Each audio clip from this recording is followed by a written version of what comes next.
Good morning from Rocket Lab Launch Complex 1, where our Electron rocket is vertical and ready on the pad as we begin the countdown to today's launch.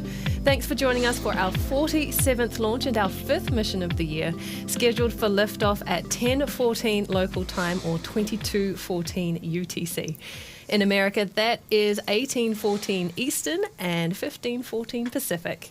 Today we are launching 2 satellites for 2 customers on a mission we have called Beginning of the Swarm, or BTS for our K-pop fans. The primary payload onboard Electron is the NEONSat-1 for the Korea Advanced Institute of Science and Technology, otherwise called KAIST. And sharing the ride is the Advanced Composite Solar Sail System for NASA. My name is Muriel Baker, Communications Manager for Rocket Lab. And I'm Kim Thompson, Structural Analyst for Neutron. I'm thrilled to be joining you for today's launch from LC1. We have a bit of an unusual flight path today for this mission. While rideshare missions on other rockets will deliver its entire payload to just one orbit, the 2 satellites on Electron are heading to 2 completely different orbits to each other that are also equal distance apart. NEONSat-1 is first up for payload deployment to 520 kilometres before NASA's payload heads all the way up to 1,000 kilometres in altitude. Our capability to meet the orbital requirements for 2 very different missions comes down to Electron's 3rd stage, or what we call the kick stage. Once Electron reaches space and separates the kick stage with the satellites attached to it, it's over to this rocket within a rocket to carry on the mission to those 2 orbits. The first time we light Curie, it will be a circularization burn into a 520 by 520 kilometre orbit. Now, once that burn is complete and NEONSat-1 is deployed, the engine will light up again to increase its altitude to 1,000 kilometres. This highest position on an orbital path is called the apogee, and to be in a circular orbit, both the apogee and its lowest point, called the perigee, need to be the same distance above Earth. Though the kick stage's apogee will have risen, its perigee will still be set at 520 kilometres. So, the stage will need to light its engine again for a 3rd time to circularise at 1,000 kilometres ahead of deploying NASA's Advanced Composite Solar Sail System Payload. Once that's done, the ride's not over. The kick stage will ignite its Curie engine again for a 4th and final time to perform an orbit-lowering manoeuvre and bring the kick stage closer to Earth. We do this to help speed up the stage's eventual de-orbit, all in support of a more sustainable space environment and limiting space junk where we can. We've completed similar orbit raises, inclination changes, and orbit lowerings across other Electron missions before. Most recently, we went all the way back down to Earth with our successful spacecraft re-entry for Varda in February this year. Now, some of you may have picked up on the fact that Electron is sporting the usual red and silver colouring of a mission marked for recovery. However, today is not a surprise recovery mission. We just regularly manufacture recovery-ready boosters in the Electron production line, and it just so happened that this booster lined up with this mission. Now on to the satellites on board Electron today. The primary payload on today's mission is NEONSat-1, an Earth observation satellite that is part of a joint program from South Korea. Led by the Korea Advanced Institute of Science and Technology, NEONSat's primary mission is focused on the Korean Peninsula and its maritime areas, and it will pair the satellite's data with artificial intelligence to monitor for natural disasters. Other organisations involved with NEONSat include the Satellite Technology Research Centre at KAIST, the SatRec Initiative, which manufactured NEONSat, and the Korea Aerospace Research Institute, which is managing the mission's ground segments and technology supervision for the NEONSat program. NEONSat is funded by the Korean government's Ministry of Science and ICT. And here's an animation of the NEONSat mission.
A very exciting time for the Ministry of Science and ICT in Korea.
And to all operators, LDM mission code, just a reminder, we are currently at T-minus 12 minutes and holding.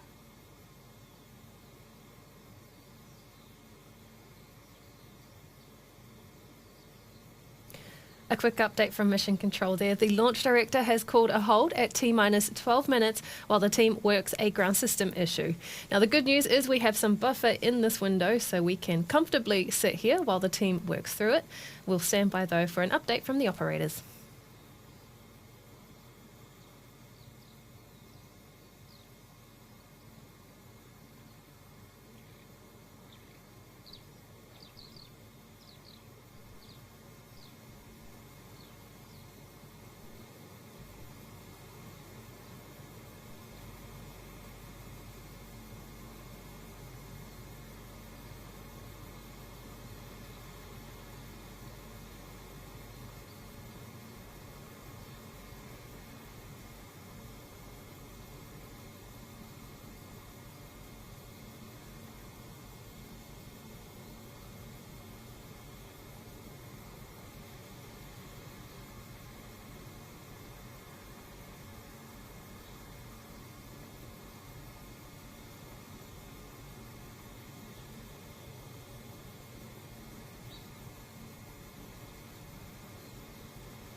If you're just tuning in, we are currently sitting at T-minus 12 minutes in a hold while the team works through a ground system issue.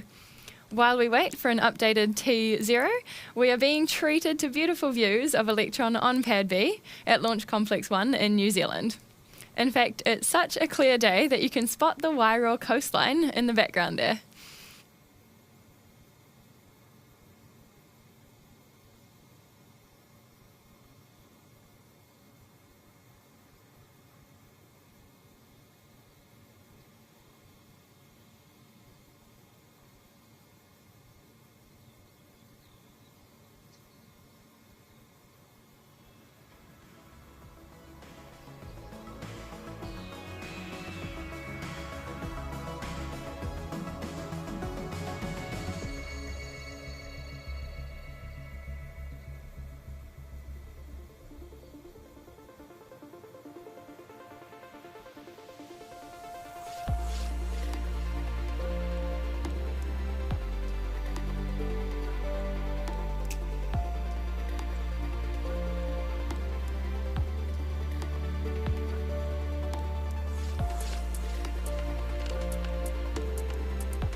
As you can see from the clock at the top left, the launch director has called a hold at T-minus 12 minutes while we work through a ground systems issue. Now, of course, if we do need to stand down from today's launch attempt, the good news is that we have plenty of backup opportunities in the coming days. So we'll keep listening into Mission Control, but keep our fingers crossed that we get to watch our 47th Electron lift off shortly.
And to all operators, LD on mission code.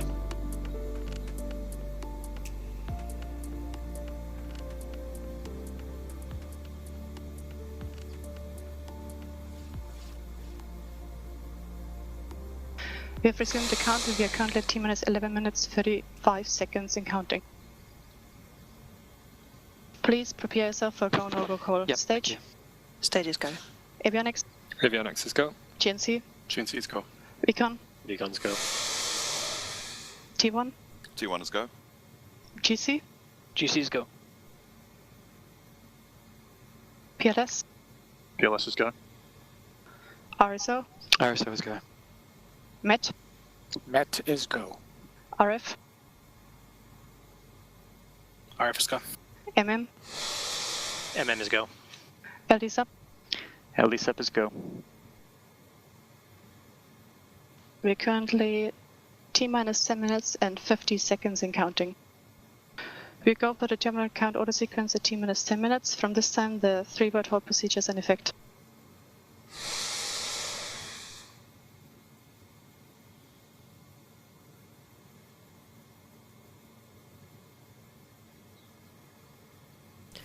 Okay, great. That was the go, no-go poll completed there, and the team is cleared and ready to proceed with launch. Liftoff is now set for 10:32 a.m. local time, now in under 10 minutes, 20 seconds and counting. Now, as we mentioned earlier, there's a secondary payload on this mission, deploying much higher, the Advanced Composite Solar Sail System for NASA. This mission is a test of solar sail technology, where a sail that's about the size of a small apartment will deploy from the CubeSat, which is about the size of a toaster. Solar sails use the power of sunlight for spacecraft propulsion, and the objective for this mission is to test how well solar sailing works with carbon fibre sail booms instead of traditional metal ones. It's the first test of this technology in space, and if it's successful, it could pave the way for future solar sail missions to use even larger sails to maximise spacecraft travel. Here's more on the mission from NASA. A NASA mission is testing revolutionary technology to allow robotic spacecraft to sail on sunlight.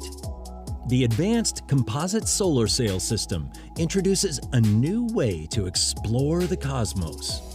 Much like a sailboat is propelled by wind, a solar sail spacecraft is pushed by light from the sun. Sunlight is composed of particles called photons. As these particles bounce off the reflective sail, the spacecraft accelerates. This eliminates the need for rocket propellant and makes it possible for spacecraft to travel indefinitely. The sail is stored inside a spacecraft about the size of the microwave oven. Lightweight carbon fiber booms unroll from the spacecraft to form rigid tubes that support the ultra-thin reflective polymer sail. When fully deployed, the sail forms a square that is 33 by 33 feet, or about half the size of a tennis court. Altitude and position are changed by angling the sail toward or away from the sun. Results from the mission will guide the design of next-generation solar sail spacecraft to explore and conduct science across the solar system.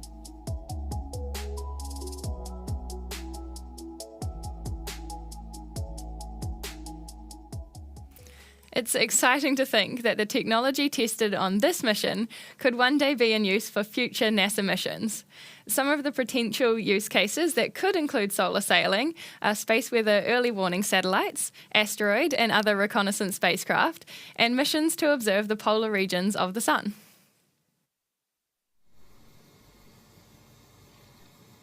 Check sequence 57 complete. Copy, thank you.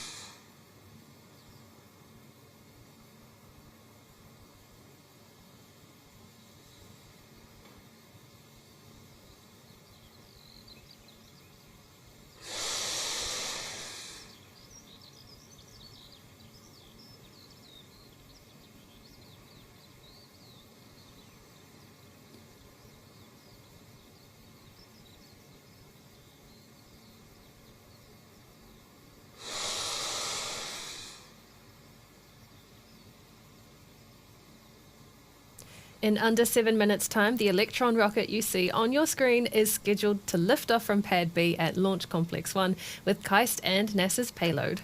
It's launching on a southern trajectory at a 97-degree inclination, first to a 520-kilometre orbit and then onto a 1,000-kilometre orbit. Right now, the team is loading the rocket's liquid oxygen propellant into both Electron's first stage and second stage, having already completed kerosene propellant loading earlier in the countdown. You can see the white bands on the rocket there. That's where the liquid oxygen has caused moisture from the atmosphere on the outside of Electron to freeze. The propellant for the Curie engine within Electron's kick stage, which sits inside the rocket's nose cone, has already been loaded before the two fairing halves were closed to surround and protect the kick stage and its payloads through launch. At the bottom of the rocket are 9 Rutherford engines, each of them 3D printed and electrically powered by batteries that drive their propellant pumps. Using electricity and batteries as a power source for those pumps cuts down on the weight and complexity that would have been added to the engines if the Rutherford had been designed to use a traditional gas turbine system. There is a 10th Rutherford engine that powers the second stage, and the main difference of this engine to the 9 on the first stage is the size of the nozzle, which is larger for the second stage version so that it can maximise performance when travelling through the vacuum of space. Otherwise, the 10th Rutherford uses the same batteries and 3D printed components as the first stage engines, including a 3D printed combustion chamber, injectors, pumps, and main propellant valves. All right, as we look at the clock, we are 5 minutes and 10 seconds left in the countdown to liftoff. Launch operators are currently in control, but once they switch Electron to internal power at T-minus 2 minutes, the rocket's flight computer will autonomously run through the remaining steps. These include the final propellant load of liquid oxygen at around T-minus 1 minute 30 seconds. The call across the nets for that will be that the LOX system is in recirculation, which means that LOX loading is complete on Electron. 30 seconds later, operators will confirm that the rocket's first and second stages are fully pressurized for launch. Then it's through to T-minus 10 seconds when our launch director will begin the countdown to liftoff. We're going to hand it over now to Mission Control to listen in on those calls.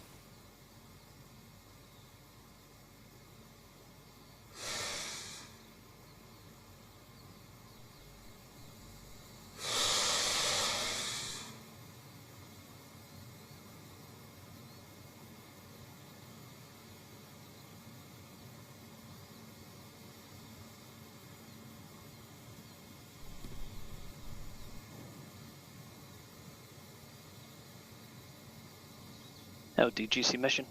GCLD. ECS disabled, pad auto sequences armed, pad ready for launch. Copy, thank you.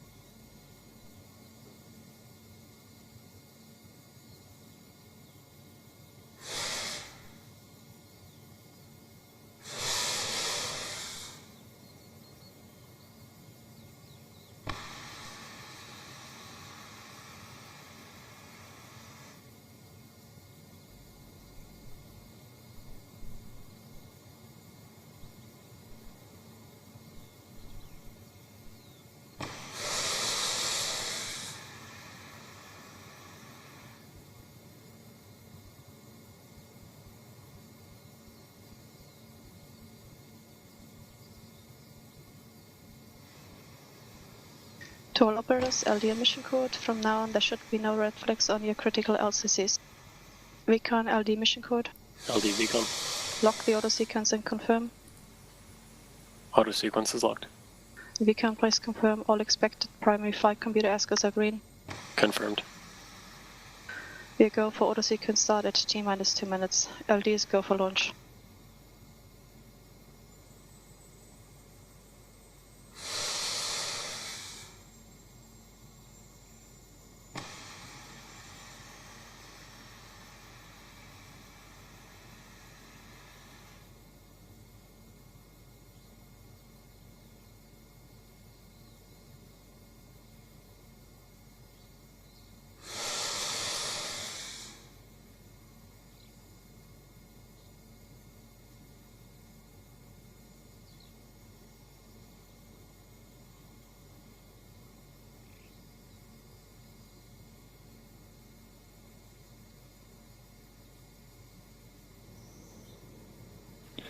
Vehicle is fully on internal power. AFTS is green and enabled for flight.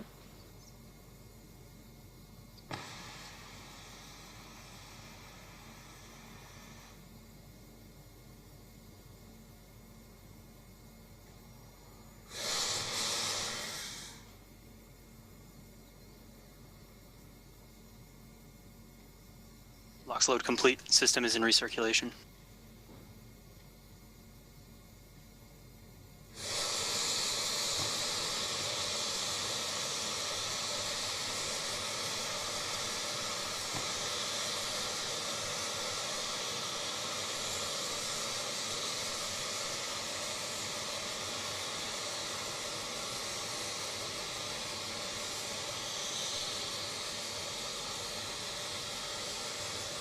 Anti-geysering is disabled.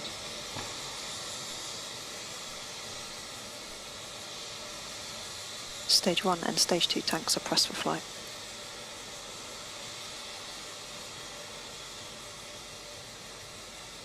High flow engine purge enabled.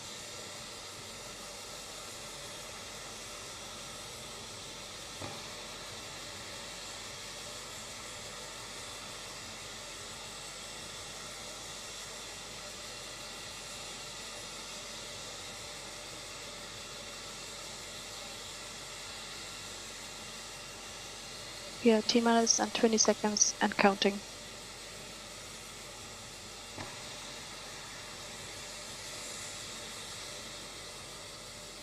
Ten, 9, 8, 7, 6, 5, 4, 3, 2, 1.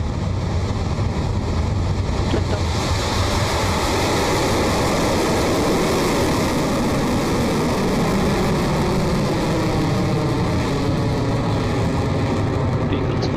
Safety launch pad. Beginning pitch over.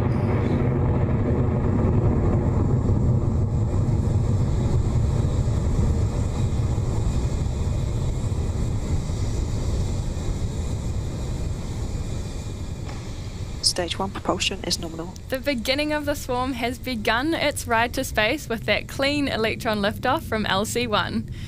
Electron's trajectory will take it up and over the South Pacific Ocean as it heads away from the launch pad. Our first mission milestone will be max Q, otherwise known as maximum aerodynamic pressure, which is the moment where Electron experiences the most amount of stress as it climbs through the atmosphere. We're coming up on that moment now and expecting to hear the call for max Q shortly. Heat-free battery discharge nominal. Cleared max Q. That is Electron clear through max Q, with the rocket now at 15 kilometers in altitude and moving at over 2,200 kilometers an hour. Next up, Electron will perform 3 actions that are only seconds apart. The first is called MECO, or main engine cutoff, and this is when the 9 engines that you can see glowing at the bottom of the rocket there shut off in preparation for the second step, and that move is called out as stage separation, when the first stage of Electron separates from its second and falls back to Earth. Now the third call out after separation should be second stage engine ignition, when the single vacuum optimized Rutherford engine fires up to maintain the mission's course to low Earth orbit. Now those 3 events are approaching fast, so we'll bring up the audio channels from Mission Control now.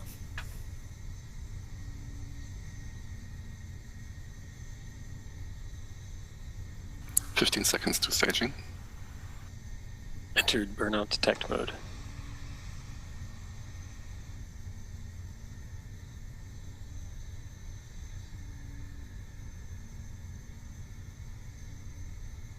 MECO confirmed.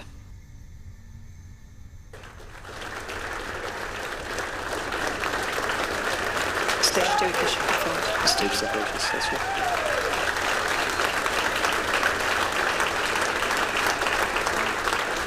There we go, that was MECO, stage separation and engine start on the second stage. We have had a nice clean camera feed of those things happening, with the camera view now held on the second stage engine as it powers the mission on. Beginning of the swarm is now over 100 kilometres above Earth, past the Kármán line, and moving at more than 8,000 kilometres an hour. The next mission milestone is fairing jettison, or separation of the nose cone, and that's what protects Neonsat 1. As you just saw, fairing jettison is now complete. We dropped those two fairing hubs early into the mission because they're not needed for satellite protection anymore now that we're through Earth's atmosphere. That dead weight is gone, and the mission is now a step closer to our first payload deployment at 520 kilometres.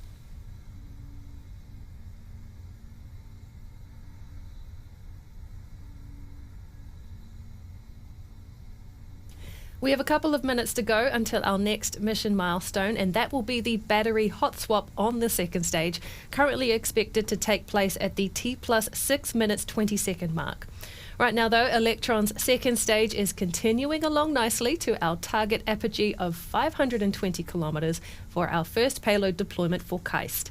This KAIST satellite is the first of up to 11 satellites planned by them, which will help to increase the program's observation rates of once every 2 to 3 days to 3 to 4 times daily.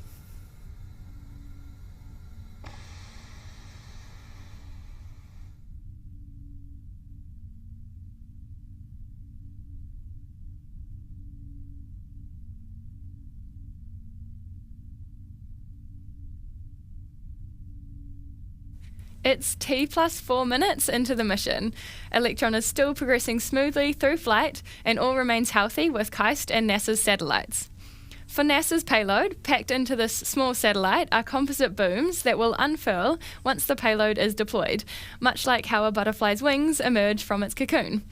This satellite will test how the pressure of sunlight pushing against its sails moves the satellite around. The closer to the sun, the better to test its solar sail technology, hence the reason for this mission requirement of a much higher orbit than the primary payload on Electron today.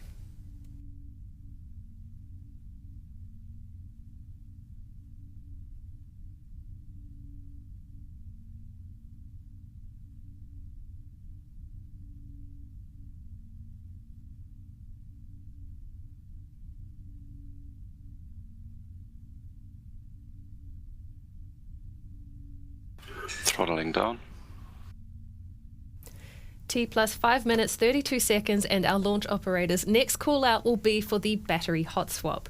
Our rocket engine's pump is battery powered, and since it's been flying for a while now, its power source is starting to run low. So, to keep the engine and the mission going, Electron's engine power system swaps to a new battery pack for fresh and continuous energy supply to the electric pumps. The old set of batteries will be discarded, which you can sometimes see on the screen as it happens. So let's listen into mission control for that call.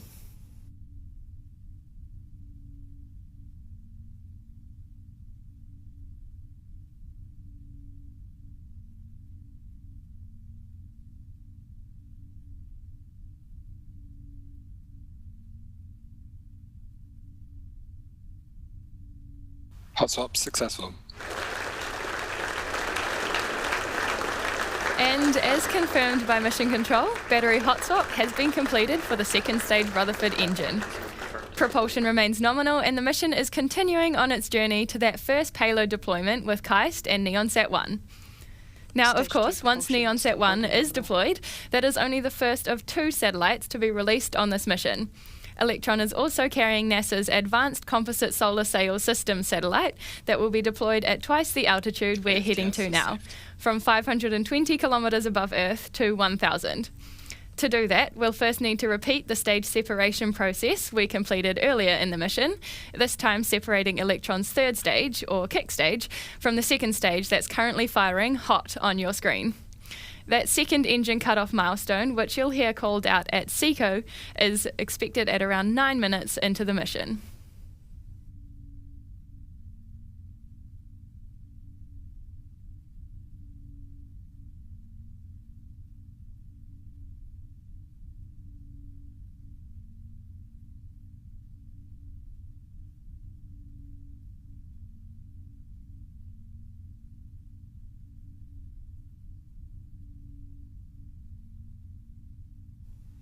T plus 7 minutes 47 seconds into the flight, and the mission is continuing nominally. If you take a glance over at the right of your screen, you'll see some telemetry from Electron's second stage, showing us that we have about 16% of propellant remaining. We're currently cruising along at a speed of over 21,000 kilometers an hour and approaching an altitude of almost 209.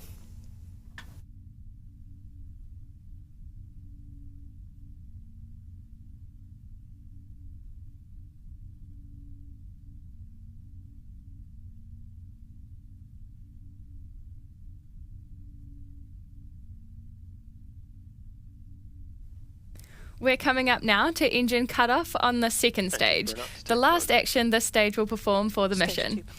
Much like with the first stage, Electron will power down the Rutherford engine on the second stage to allow the kick stage to separate cleanly. We time the engine shutdown for right as we reach that target perigee of 250 kilometres. Let's listen out for that engine shutdown and stage separation now.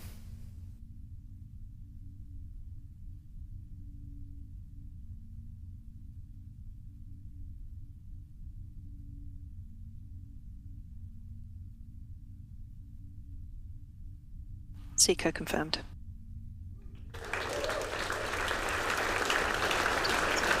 Stage 2 separation confirmed.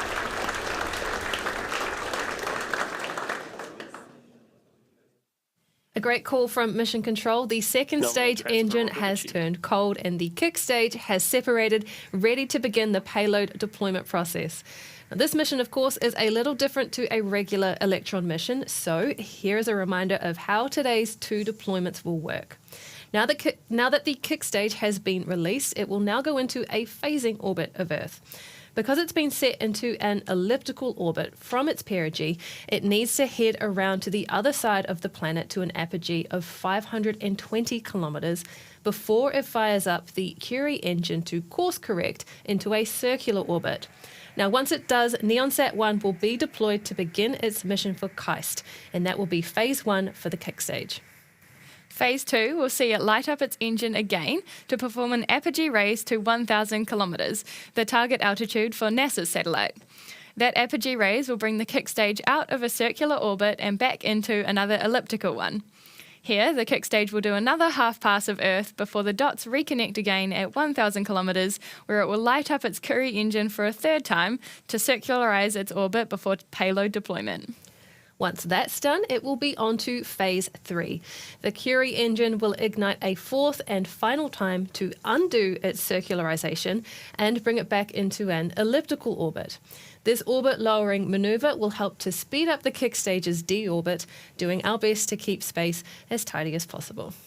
For now, though, we will leave you with a graphic of Electron's coast phase ahead of that first Curie ignition, and we'll come back to this webcast to listen in for confirmation of that first payload deployment at around T plus 45 minutes. So we'll see you back here then.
Curie catalyst heater scheduled to enable.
approximately 5 minutes to AOS at Spain.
Welcome back to the webcast of Rocket Lab's 47th Electron mission.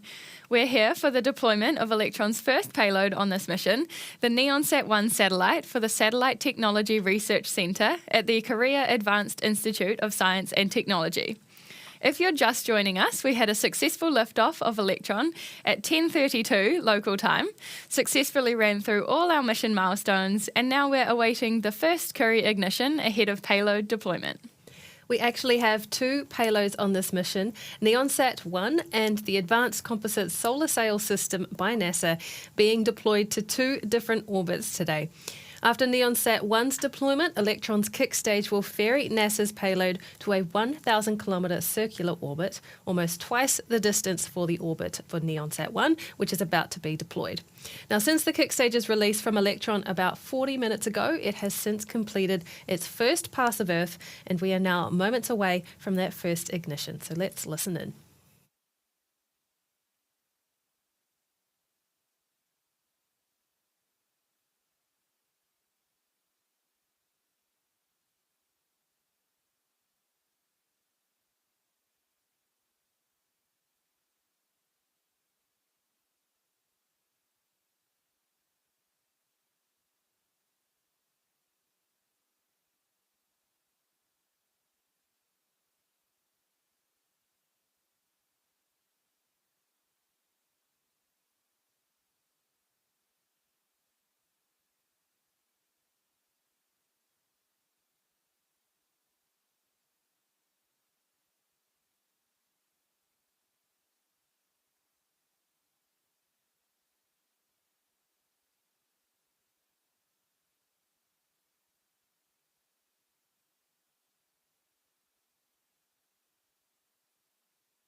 All right, we have just heard that we've had the first of 4 Curie ignitions of the small but mighty Curie engine. This burn will last about 2 minutes, setting us on a circular orbit at 520 kilometres in preparation for KAIST's NeonSat-1 deployment. Now, you've probably heard us say small but mighty a lot in reference to the Curie engine, but just how small are we talking? Well, it's right here. This engine powers our kick stage and gives us the flexibility to deploy satellites in a variety of inclinations and orbits depending on our customer requirements. Much like our Rutherford engines, the Curie leverages the rapid manufacture capability of 3D printing. It was first launched on our second mission called Still Testing, and since then we have carried a variation of the Curie engine on all but one mission, our suborbital HASTE mission out of Launch Complex 2 last year. Since hypersonic test launches like those don't have any orbital parameters, our suborbital missions don't need a Curie engine. There are 3 variations of the Curie engine. We have a monopropellant version, a bipropellant version, and of course, our most complex version yet, the Hypercurie, which saw us take a satellite all the way to the moon for NASA back in 2022. The standard biprop Curie also powers our LEO satellites, like the bus we manufactured and operated to support VADA's in-space pharmaceutical manufacturing and re-entry capsule.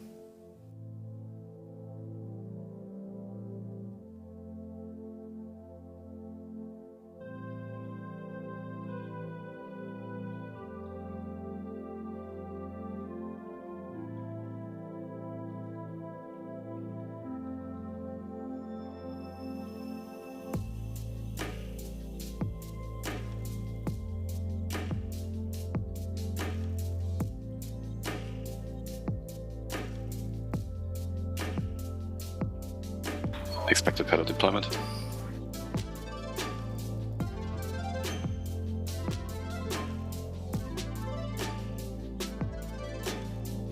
Fantastic news there from Mission Control. NeonSat-1 has been deployed.